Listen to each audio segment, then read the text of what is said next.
Assalamualaikum warahmatullahi wabarakatuh. Selamat pagi anak-anak. Bagaimana kabarnya hari ini? Alhamdulillah, luar biasa. Allahu Akbar. Yes, yes, yes. Insyaallah. Baiklah, kita masuk ke materi ya. Peristiwa kebangsaan pada masa penjajahan.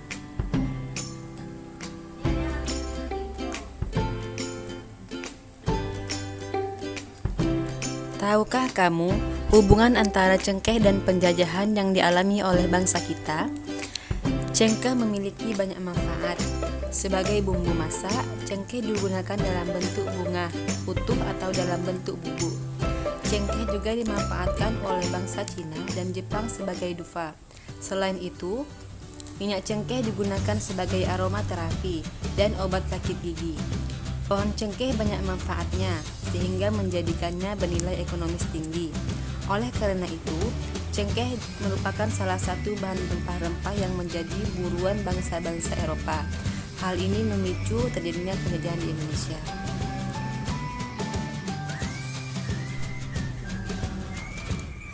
Peristiwa kedatangan bangsa Barat. Mulai abad ke-15, bangsa Eropa berusaha melakukan penjelajahan samudera. Bangsa Eropa yang pernah melakukan penjelajahan dan penjajahan di Indonesia dimulai oleh bangsa Portugis. Kapal mereka pertama kali mendarat di Malaka pada tahun 1511. Berikutnya ialah bangsa Spanyol yang mendarat di Tidore, Maluku pada tahun 1521. Kemudian disusul oleh bangsa Inggris dan Belanda. Kapal-kapal Belanda pertama kali mendarat di pelabuhan Banten pada tahun 1596. Mulai akhir abad ke-15, bangsa Eropa berusaha melakukan penjelajahan samudera. Bangsa Eropa yang pernah melakukan penjelajahan dan penjajahan di Indonesia dimulai oleh bangsa Portugis. Kapal mereka pertama kali mendarat di Malaka pada tahun 1511. Berikutnya ialah bangsa Spanyol yang mendarat di Tidore, Maluku pada tahun 1521. Kemudian disusul oleh bangsa Inggris dan Belanda.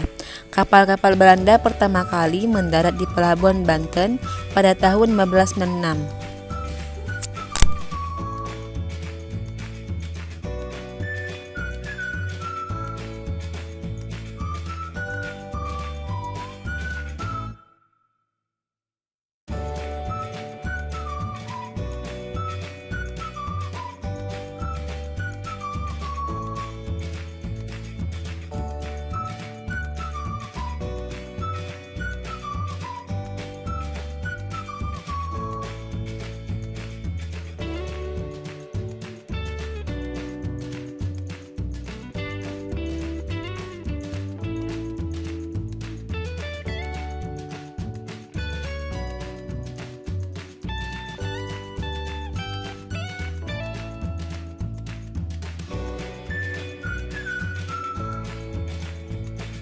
Bangsa Belanda.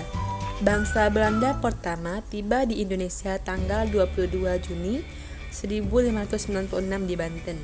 Saat itu Belanda dipimpin oleh Cornelis de Houtman.